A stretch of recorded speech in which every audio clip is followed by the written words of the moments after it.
મારું નામ Ravi Vadodariya. I am the founder of M group of companies, જેની અંદર અમે એમ ટેકનોલોજીસ, એમ કોર્પોરેશન, એમ એક્ઝિમ અમે ઇન્ડસ્ટ્રીઝ ચલાવીએ છીએ. પણ અમે અમારી ઇન્ડસ્ટ્રીઝમાં મશીનરી મેન્યુફેક્ચરિંગ કરતાં એન્ડ ઓફ ધ ડે એવું જ વિચારતા હોઈએ કે કઈ રીતે અમે પાવર સેવિંગ કરીએ.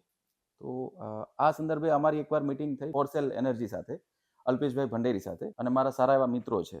તો અમે એ દિશામાં આગળ વધ્યા અને એમને ત્યાં ગ્રીન એનર્જી એટલે કે સોલાર પેનલ ને બધું ફિટિંગ કર્યું.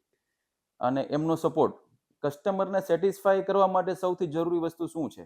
તો કે બેસ્ટ પ્રાઇસ, બેસ્ટ સર્વિસ. માર્કેટમાં જે પ્રાઇસ છે એ પ્રાઇસમાં સૌથી સારી સર્વિસ હું કહી શકું, બીકોઝ ટેકનિકલ સ્પેસિફિકેશન, ઇન્સ્ટોલેશન, પછી સિલેક્શન, આઉટપુટ, આ બધી વસ્તુનું કેલ્ક્યુલેશન અને એમાં એની એક્સપર્ટીઝ છે. અમારા કસ્ટમરને સારી સોલાર પ્રોવાઈડ કરવા માટે, સારી સોલાર પેનલ પ્રોવાઈડ કરવા માટે, અને બધાને કોસ્ટ ઇફેક્ટિવ પ્રોડક્ટ અને કોસ્ટ ઇફેક્ટિવ પ્રોડક્શન કરી શકે એના માટે સપોર્ટ કરવા માટે. Thank you.